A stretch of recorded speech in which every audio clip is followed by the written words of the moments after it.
Okay, great. There you go. Thanks, Yunsu. Again, delighted to be here and share some of our experiences and strategies we built up in terms of social media data collection. So, Yunsu, can you go to the next slide? All right. So we're not really going to go into the research here. That's not the purpose of what our goal is here today.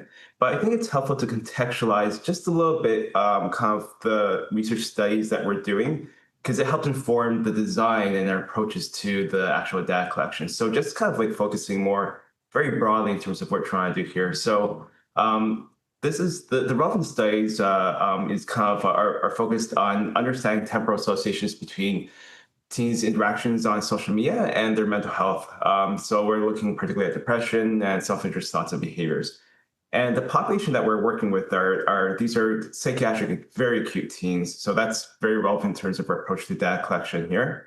So these are 12 to 17-year-olds, teens that are recruited while they're in psychiatric inpatient facilities. And then we follow them after they get discharged, doing data collection at 1, 6, and 12 months. These are during in-person visits. We also have remote follow-ups as well. And the social media platforms we're getting are Facebook, Instagram, Snapchat, and TikTok. Next slide. Okay. So there's considerations in terms of data collection with regards to if you're doing cross-sectional longitudinal, and as I just showed you, we are doing longitudinal data collection. But it's really important to think about this, and it'll be a little clear, hopefully, a little further on.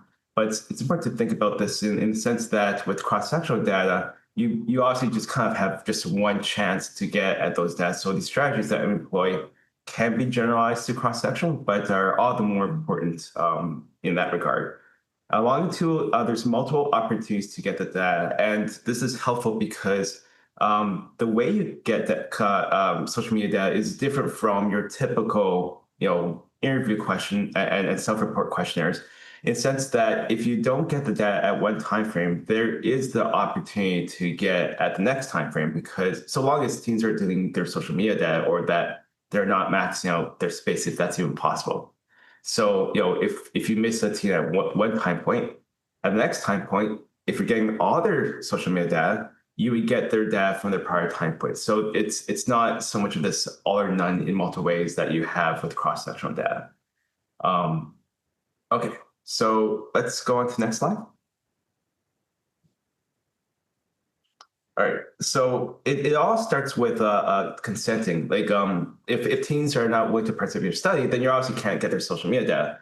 And as we all expect, social media is social media, teen social media experiences, other experiences, but particularly social media experiences are very personal, very sensitive, and you naturally expect more hesitation to share that than filling out surveys.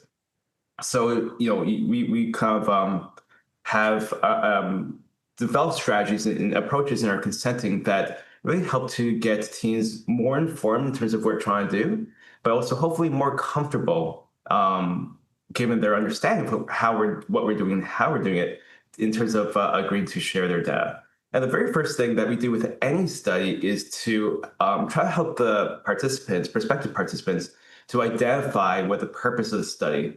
And it's very different from how you present things, obviously, to grant reviewers. It's kind of, you have to have it aligned with their perspective, the teens and the parents' perspectives. So often what we talk about is, for some of my current studies, we're talking about short-term risk for suicide. We don't present it that way. We instead, what we say to families is that, we don't really know a lot about short-term risk. And for parents and teachers and clinicians, we're more concerned about how to keep teens safe in the here and now rather than 10 years in the future.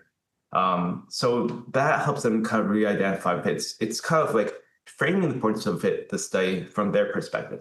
In the case of social media data collection, what we talk about, and this is true, there's data out there that support this, is that a major concern for not just for parents and clinicians, but a major concern for teens that that surveys show is teen mental health. And approximately 1 in 5 teens have said that their social media negatively affects their mental health. And almost half of teens say, yes, half of teens say that they believe that social media is having negative influence on their peers. So all this is to say that social media is very important to teens in terms of how it's affecting their mental health. So what we talk about in consenting is, how social media is affecting mental health, teen mental health, is very important to parents, and lots of teens have this question too. And so what we're trying to do is to study how interactions on social media is influencing teen mental health to better understand this. And the thing that we want to emphasize is it's not just about how it's negatively affecting mental health, but how it could be used in a positive way.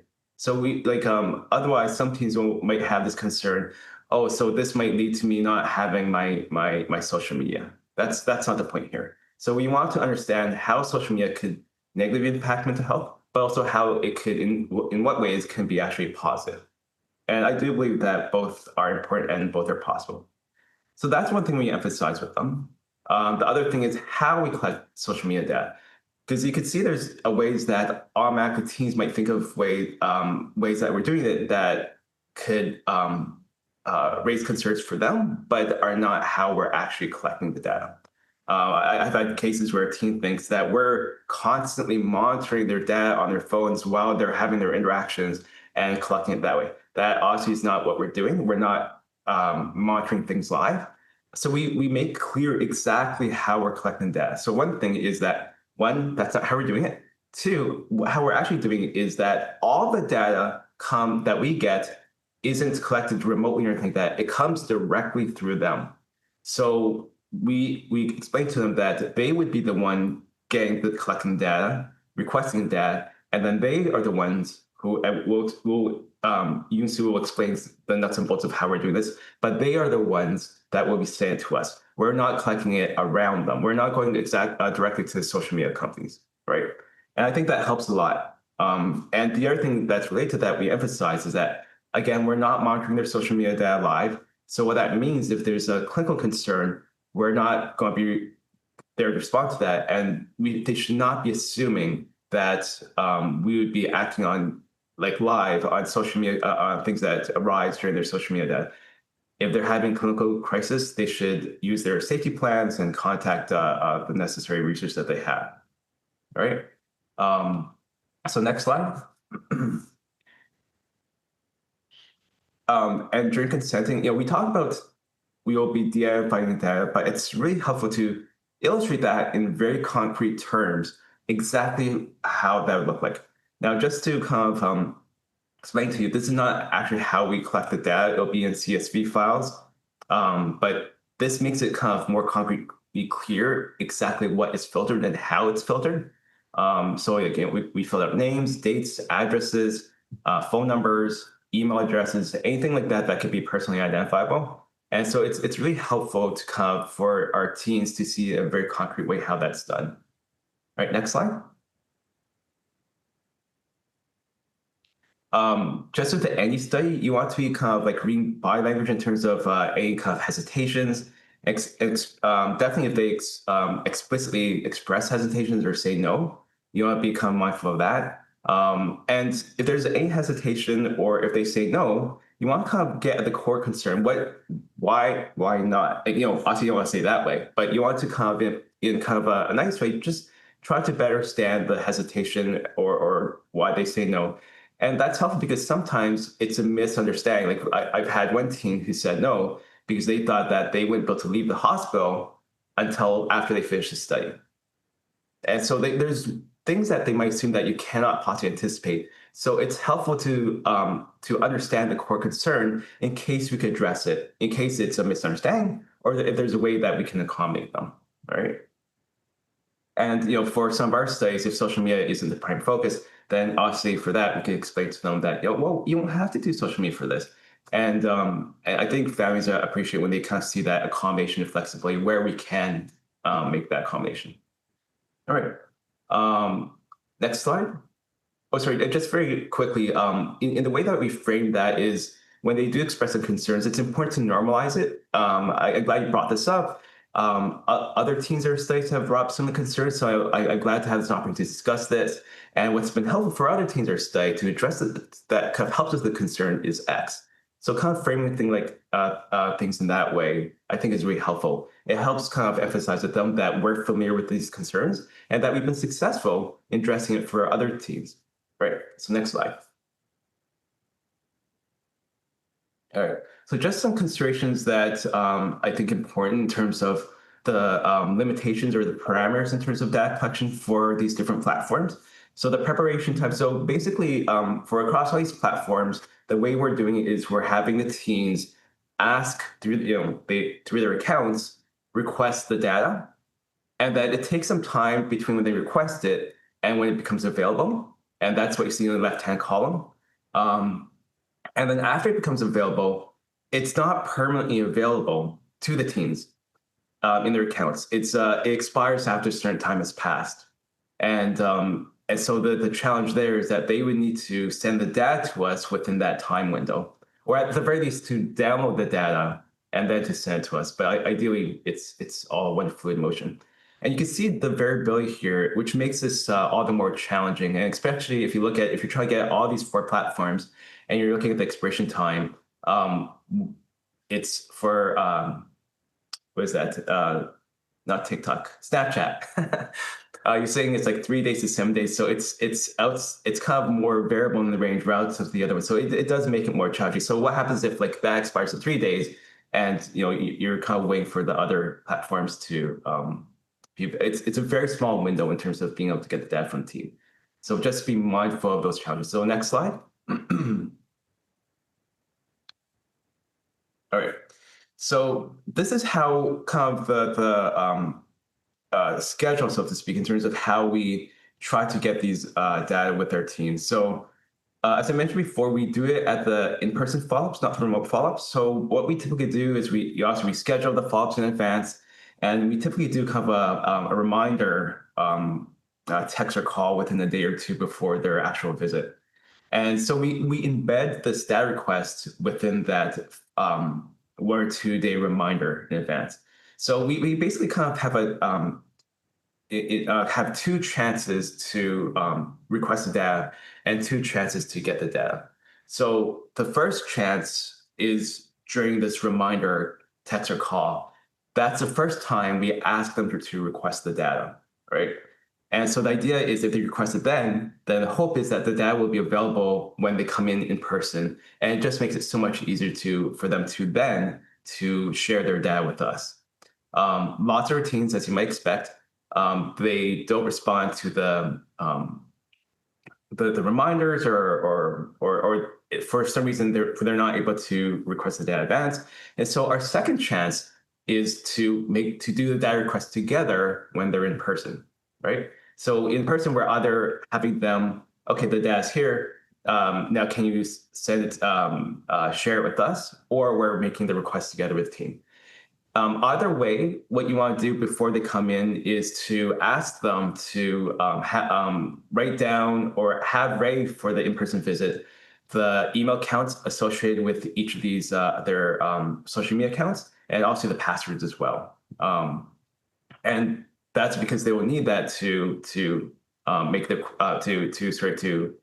share the data and possibly to make the request. And it's not for them to give to us. It's so that they know how to do that.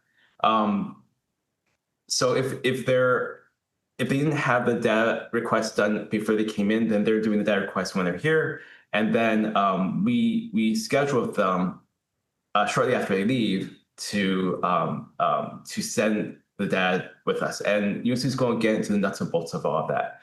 But an important thing for the scheduling after they leave the follow-up visit is really to kind of get really concrete with them about that.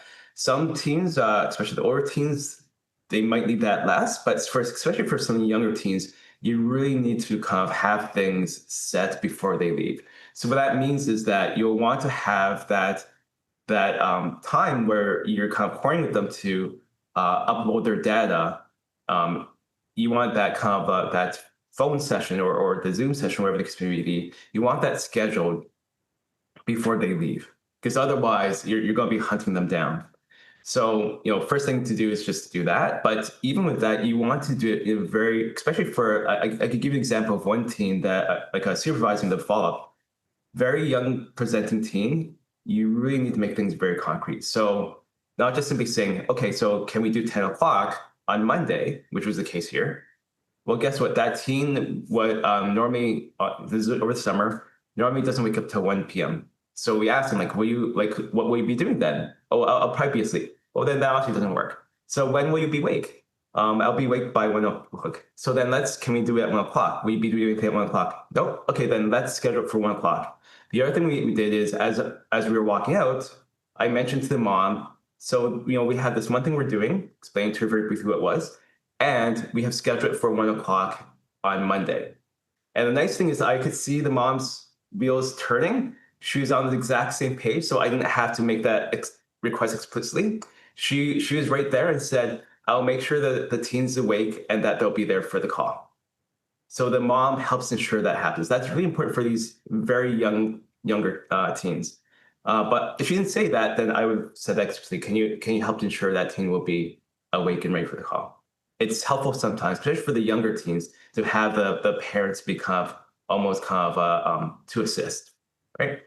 So with that, in the interest of time, I'm going to turn things over to Yeonsoo, and he's going to go into the nuts and bolts of how we make all these data requests. Thank you, Richard, and I'll take over from here. So one thing to keep in mind is all of this really depends on how much the teen actually uses social media as well, because the data size will differ immensely depending on that. So as Richard mentioned, sometimes when we request that follow-up for teens who don't use social media as much, you might have it ready at the end of the follow-up. Like it might be ready within minutes or within that hour follow-up that we usually do. However, if teens use social media a lot, then their data can be much larger and it can take a lot more time to prepare that data and also upload that to storage that we ask them to upload their data to. That said, I want to go on to talk more about specifically how we request for each of these platforms. So if you have your phone or if you use any of these social media platforms, we encourage you to bring your phone out and go through this step by step with us. One thing that I do want to mention is that these steps periodically change, meaning the steps to requesting the data can be different.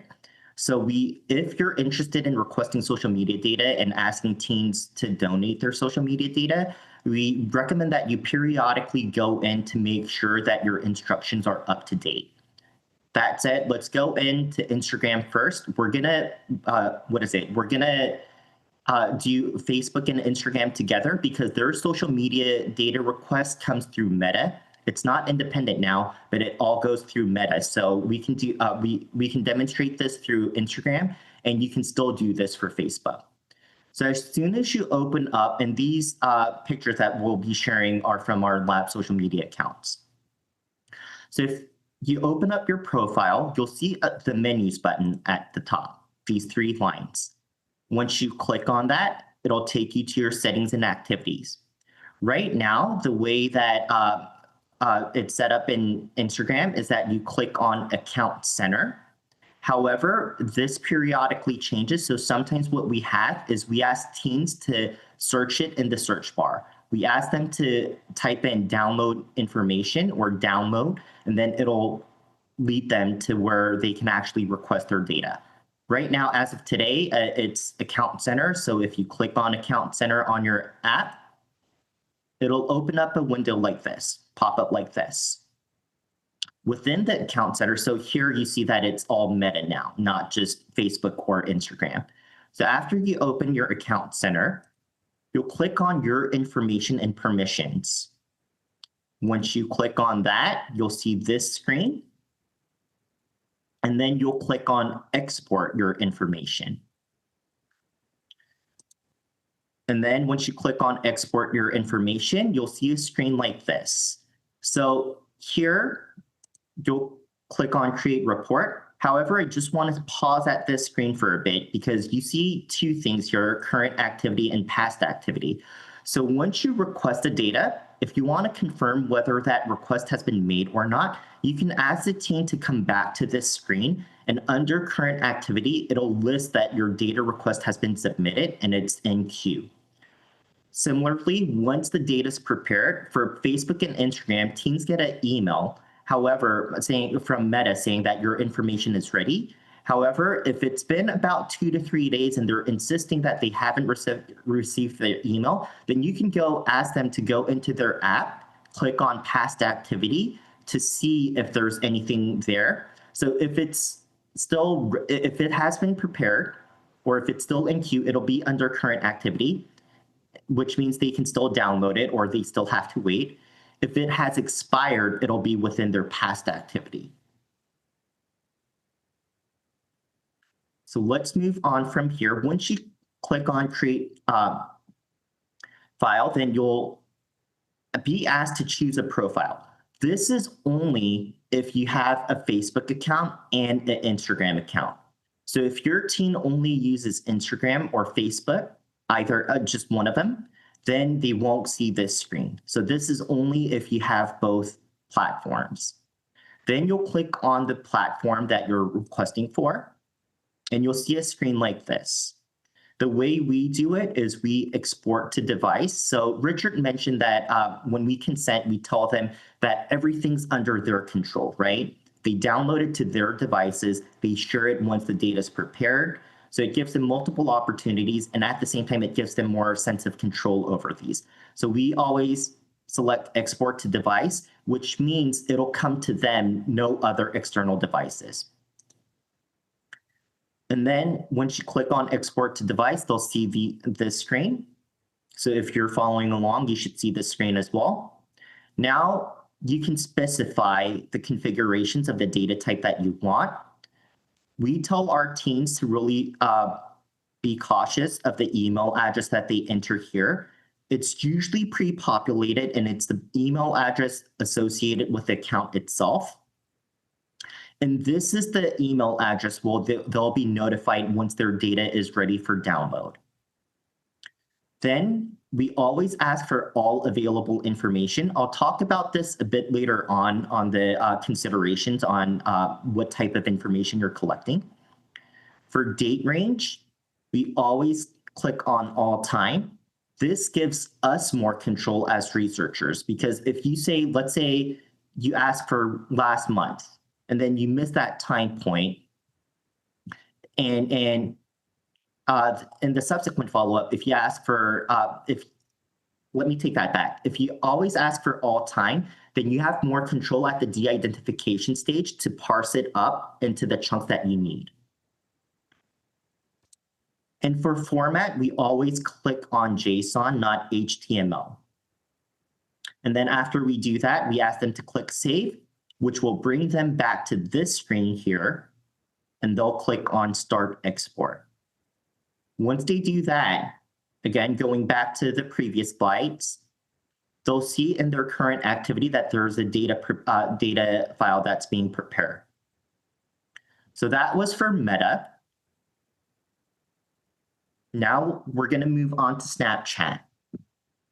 So same with Snapchat, we've seen changes in the step-by-step instructions. So we encourage you, if you're going to collect Snapchat data, to periodically go in to make sure that their data request instructions haven't changed.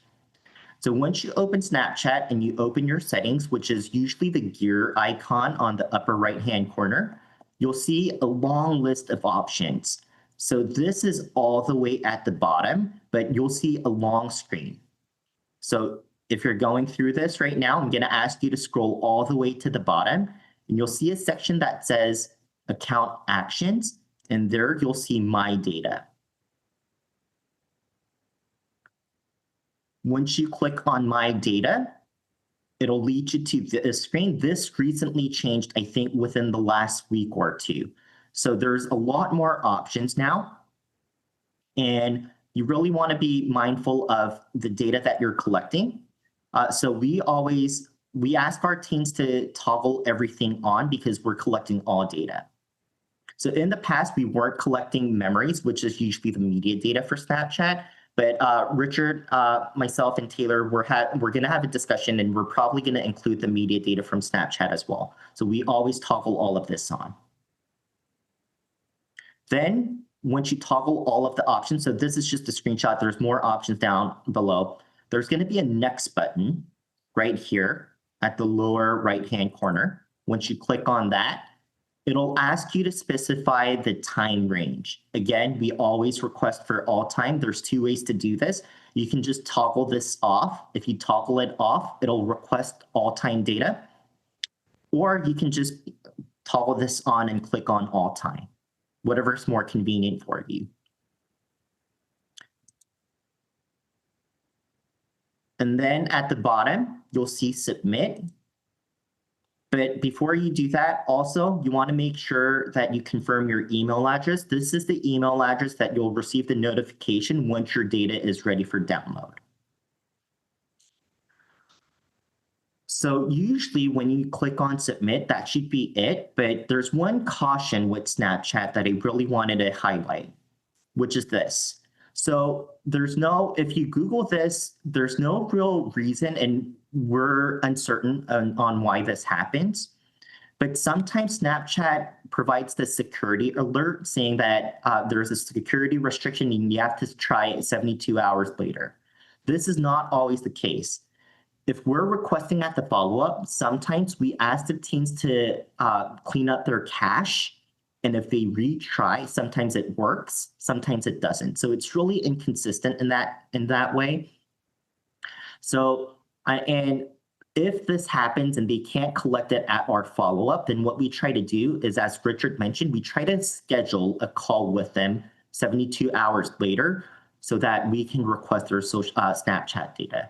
But this is a unique quirk of Snapchat. It's very inconsistent.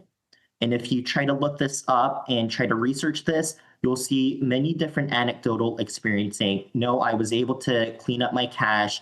I was able to relog into Snapchat, and it really didn't ask me, I didn't have to wait for 72 hours. Others will say, no, none of those methods worked for me. I had to wait for 72 hours. So this is a unique quirk of Snapchat that I really wanted to highlight. Now let's move on to TikTok.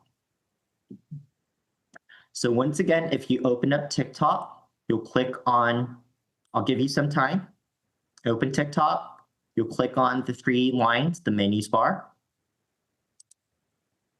Then you'll see this screen here, and you'll click on settings and privacy. That's the only option that you'll see once you click on the menus bar.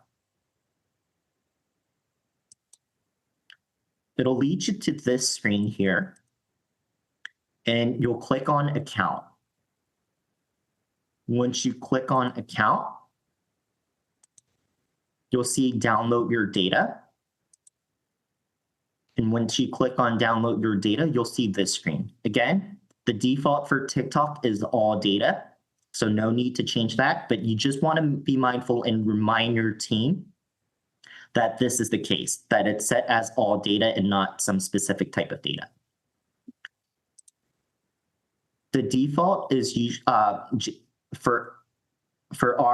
usually find the default to be TXT, but this was probably because I went and changed into JSON and took this screenshot. But once you click on select file format, you should see JSON as an option. And once you click on JSON, you'll click on done, and you'll click on request data. Again, with TikTok, similar to Meta, if you come back to the screen, once data is ready, you'll see it here. So the unique thing about TikTok compared to Meta platforms or Snapchat is that TikTok does not send you a notification email once your data is ready. So what we usually do within our protocols is a day or two after we requested data, we schedule the call with the team, we call the team, and we ask them to go into their TikTok app, go to this screen, following all of these steps, and ask if there's a file ready for them to download in the download data section. So that was a quick walkthrough of how to request data for the 4 platforms that we collect data for. One thing that we're seeing is that a lot of teens don't have Facebook. More teens use Instagram, Snapchat, or TikTok. We do see teens using Discord or Pinterest or other social media platforms. So that might be a decision that you want to make depending on the research question that you're trying to answer. Now, I want to go into the data request considerations. I think Richard handled a lot of the ethical considerations. I'm going to talk more about the technical consideration or the consideration surrounding technology.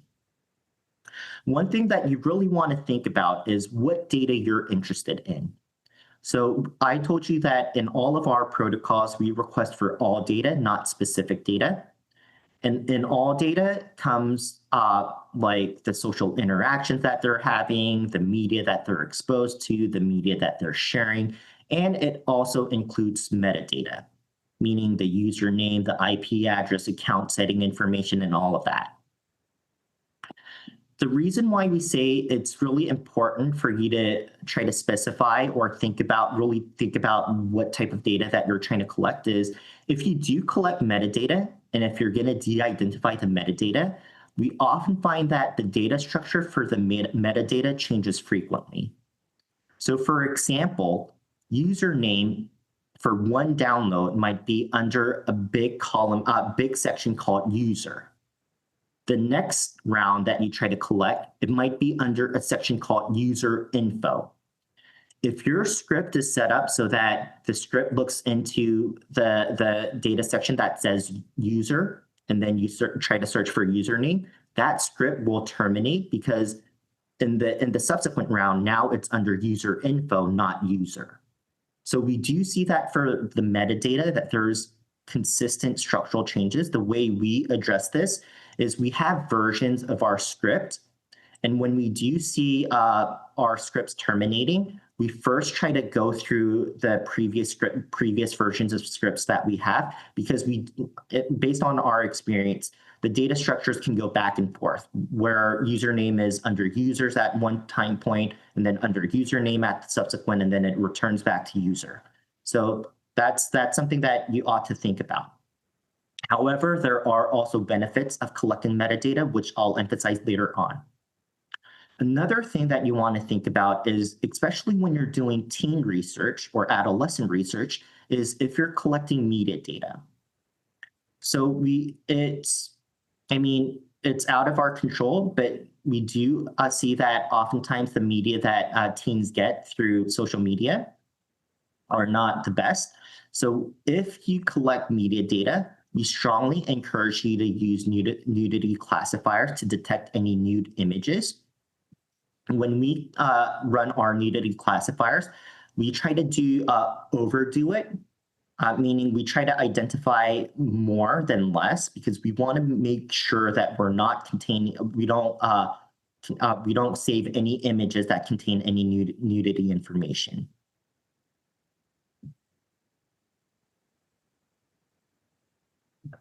The second thing to think about is the file format. And I told you that we always go for JSON. The reason is that JSON is more machine readable. HTML usually is, if you see it at face value, it might be more intuitive. However, JSON, when you're trying to run a script, is the more machine readable format. Also, it's safer in terms of privacy and security. For example, if you have an image, JSON will say image 121, for example, whereas HTML format might actually show you the image itself within the data. So we don't want it to show the data. JSON will have a directory and then have the file name for that image. So it's not embedded in multiple places. Also, it's easier to automate. And coming from that embedded nature, HTML can be harder to clean up thoroughly, because you might have the same image in multiple places, whereas JSON file will have the image in one place and just say the location of the image or the file name in other places.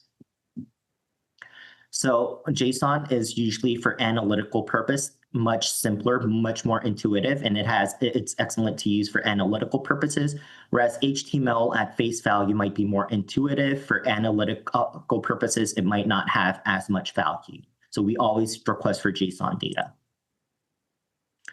Now let's think about the time frame. We told you that we always request for lifetime data. And this is a consideration that you might want to have on whether you're going to collect lifetime data versus specific time frame. We find it easier to cut the data into specific time frames during the de-identification process. And in order to do that, you need to have the lifetime data, not a specific time frame, to make sure that you're not losing, you don't have gaps in your data. This is more so for the case for longitudinal research than for cross-sectional. For cross-sectional, if you're requesting it one time, perfectly fine if you're going for specific time frame, because that's the one time point that you're interested in.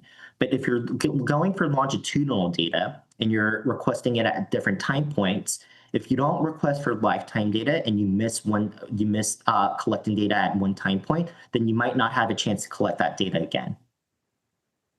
So when you're specifying in your IRB, we usually try to leave it vague, saying that we'll collect data. Or if IRB asks, what time point of data are you going to collect? Then you probably want to specify lifetime so that you have more control over your data analysis. Each time point, and going back to not having gaps between data, for each time point, we splice up the data so that we're de-identifying data 1 day prior to the last follow-up to 1 day after the current follow-up. What we mean by this is like this. Let's say this is actually incorrect because we're doing M1, M3, M12. But let's say we collected data at 2 time points, M1 and M6. And when we collected data at M1, we de-identified up to May 18th, 2025. When we collect at M6, we're going to collect it for lifetime data, and we're going to start parsing the data or de-identifying the data 1 day prior to the previous follow-up, which was on May 17th. So this gives us this overlap of data, and it ensures that we don't have any gaps in our data. So we always try to parse it so that we have a small overlap. That's easier for us to kind of clean up when once we have all of the data, but we want to make sure that we don't have any gaps in our data. Now, I want to move on to platform-related considerations. So I talked about collecting metadata. For meta platforms, Facebook and Instagram, this is particularly relevant, and I'll show you why. So this is an example of a test trial that we did with our labs account. So here you can see that there's 4 participants in the chat. 4 people were participating. Instagram user means that this ID is no longer there. So they deleted their account. But it's hard to tell which of these participants is the donator or the owner of the account. So what we try to do is we try to match. In our script, what we do is we use the username or user ID within the metadata to identify if a message was sent or received. Otherwise, just based on this structure, there's no way to tell who's the owner and if it was a received message or if it was a sent message. So in that case, metadata has value when you're trying to identify who the owner was and in which direction the message was going. There are other ways to do this. Common ways that I've heard is looking at the the participant that comes up most within that data set, or you can think about this is usually going to be within the same order where the donator comes last within the participant. However, based on our experience, we just want to be extra careful. That's why we try to match it with the user ID instead of go based off of just this format or this data structure. Because in our experience, we have seen that data structure can change. Now, going for Snapchat. So if your research question really focuses on message, one thing that Snapchat does, and if you're an avid Snapchat user, you'll know this, is that Snapchat has a 24-hour deletion policy, meaning any messages or any media shared, the default is that it'll be deleted within 24 hours unless you save that chat or you save that message or you save that media. So if teams do not save it, you won't get the content of the messages. However, you will see a signal in the data saying that there was a back and forth, but you'll see there's going to be a data component that says this chat or this snap was not saved. So if you're really interested in sentiment analysis or doing any content analysis with the Snap message data, then Snapchat you might want to incorporate more than just Snapchat, because teams might decide not to save any of their chat information, which will only give you signals saying there was a back and forth, but won't give you the content in itself. TikTok, one thing that we learned through our experience was that so TikTok, most communication occurs through media data, meaning it's through images or it's through video. And the TikTok media data is considered public information. TikTok, once you download in JSON format, it'll give you URLs, not the actual video or the actual media file, but it'll give you URLs. So when you're de-identifying, you don't have to de-identify the URLs. So that said, I wanted to really go back to just briefly touch on how the teams uploaded. So I told you that the participants download the data to their own device. Once they download it to their own device, they upload it to our storage, which we use Dropbox, because MGB, Mass General Brigham, has a business account for Dropbox, which is HIPAA compliant. And we share a file request link with them. And we emphasize that once they upload, no other participant will be able to see their data. So this is the view that the participants see when they click on the link that we send them, and they can upload their files. This is the researcher's view. So, and these are examples of files that the participants uploaded. My data refers to Snapchat. Snapchat's file comes as my data. And then, this is to emphasize that participants don't see other participants' data, that only researchers and only selected researchers actually can view this. So we really emphasize that to the teams, that when they're uploading data, they don't see anyone else's data, and other participants don't see their data as well. And that's all that we had prepared. Thank you for listening.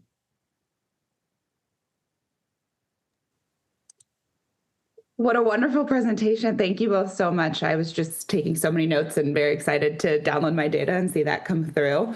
So thank you for such a useful presentation. There are a couple questions in the chat. One, and I know you talked about the kind of the nudity, what did you call it? The kind of classifiers. I think there's a related question here. How would you manage a situation in which you saw something that potentially indicated child abuse or exploitation on their social media platforms? Would some kind of intervention take place? Do you communicate this as part of informed consent? So that's a good question. So for all of our studies, unfortunately, a high proportion of our teens do experience trauma and abuse. So it's unfortunately something that we are very used to here. And as part of all of our consents, part of our standard procedure is that if there's anything to indicate harm, and by the way, we're all mandated reporters. If there's anything to indicate harm, that our number one concern above the study is teen safety. That includes suicide safety, but also includes abuse. And so that we would be required to act on that. So we do actually have lots of times, especially at baseline, where we are, and we do ask questions in our surveys too about abuse. And so we do have lots of times when we do have to act on that, and we're sharing with our clinicians, and sometimes there's already an awareness of this, but yeah, it's part of our standard procedure. I do want to add to that. We also emphasize to our teams that we don't systematically go through all of their raw data. That's true too. Yeah, so we're not going through all of their data. It's one, not feasible, and two, it's such sensitive data, and we're not tracking every single component of it. Yeah, so I think that probably answers the question before. It sounds like it's probably a related process in terms of suicidality, that you're not actively monitoring all of the raw data. But it sounds like if you did happen to come across something that might indicate risk of harm, then you would enact your kind of protocols. And the other thing too is, especially for suicide, like that's the major focus of our studies. So we're asking that and assessing and monitoring that in all sorts of different ways.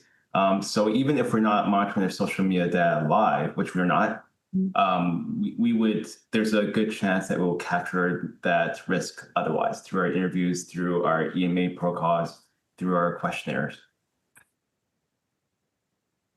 Great. And then there's some kind of more specific protocol questions. One is, how are you reaching participants for data requests for follow-ups? Through email or mobile phone?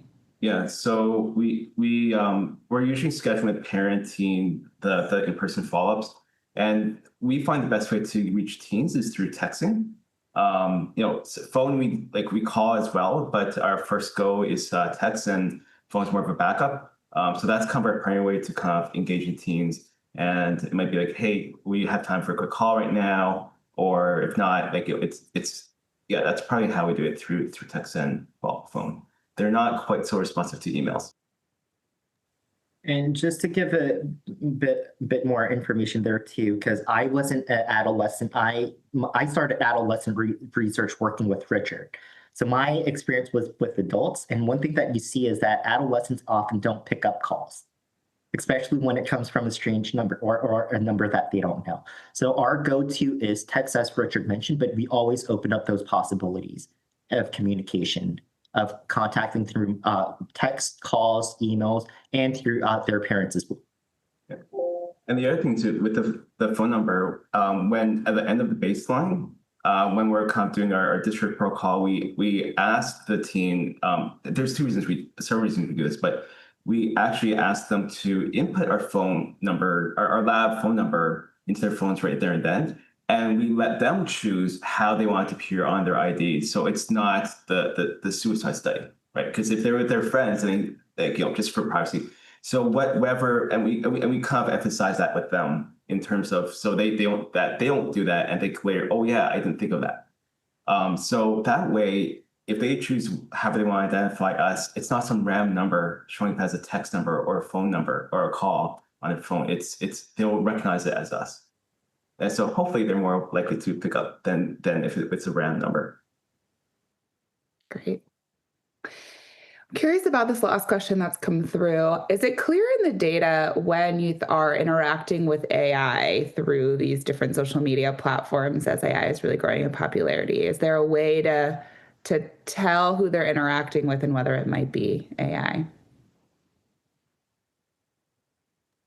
That's a good question. We haven't yet encountered that. Something we'll have to look at, but I agree. It's probably just going to be more common, and we're seeing this in the news as well. That's something hopefully we'll have an answer at some point. But yeah, it's an emerging question. All right, and I think we probably have time for one more question. So I'm assuming that you're explaining a lot of this to participants when they're coming through the lab for their visit. What have you found is the best way to deliver all of this information to the participants? I know you had those great screenshots about de-identifying the data, but also the instructions about how to save and upload and download their data. I think different components, you deliver it multiple times. Things we mentioned at consent, I'm not expecting everyone, parents and teens, to remember everything during consent. So we repeat it multiple times throughout where it's kind of makes sense to repeat. Like, for example, at discharge, from baseline. I say discharge because they're inpatient teens. At the end of baseline, we repeat some of these things as well. But looks like Houston had a thought.